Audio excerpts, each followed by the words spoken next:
Title देखकर आप चीजें समझ गए होंगे कि ये वीडियो किस टॉपिक पर है।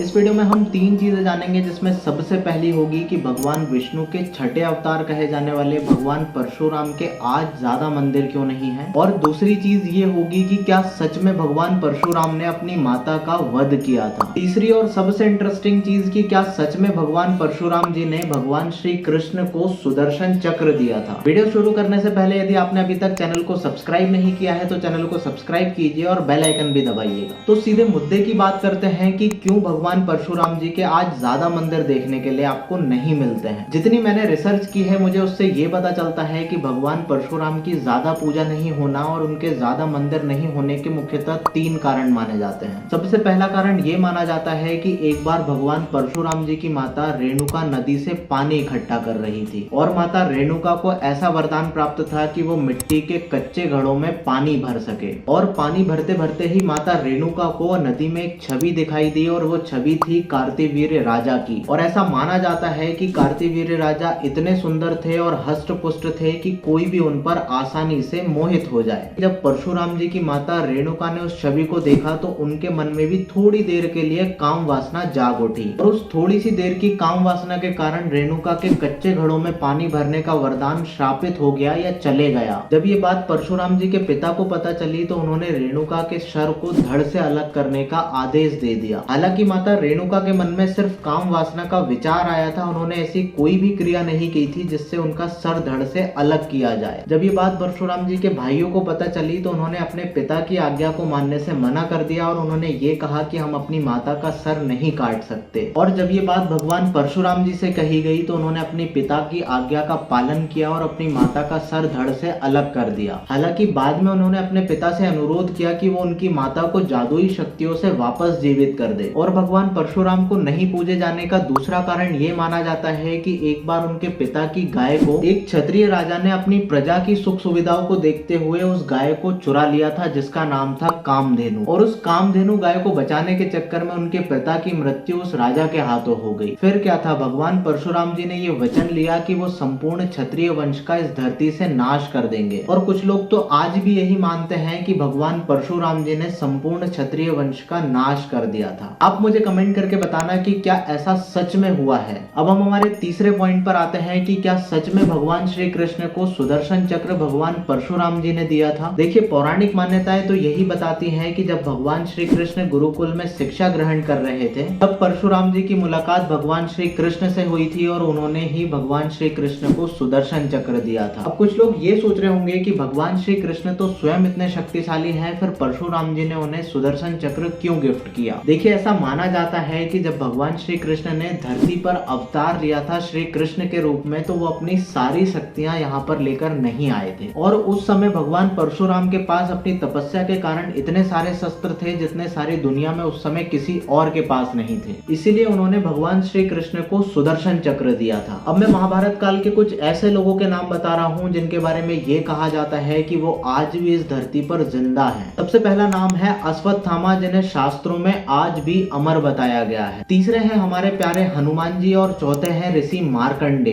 पांचवे हैं ऋषि वेद व्यास जी, जिन्होंने वेदों के साथ साथ 18 पुराणों की भी रचना की है। छठवे हैं स्वयं परशुराम जी। सातवें हैं राजा विभीषण, जो रावण के भाई माने जाते हैं। और आठवें हैं ऋषि कृपाचार्य जी। ऐसा माना जाता है कि ये युद्ध नीति में बहुत ज्यादा कौशल थे और ये कौरवों और पांडवों के गुरु भी थे। अब आप मुझे कमेंट करके बताना कि आपने अपने आसपास भगवान परशुराम जी के कितने मंदिर देखे हैं। वीडियो अच्छा लगे तो इसको लाइक कीजिए, शेयर कीजिए और चैनल को सब्सक्राइब करके बेल आइकन दबाना ना भूलें।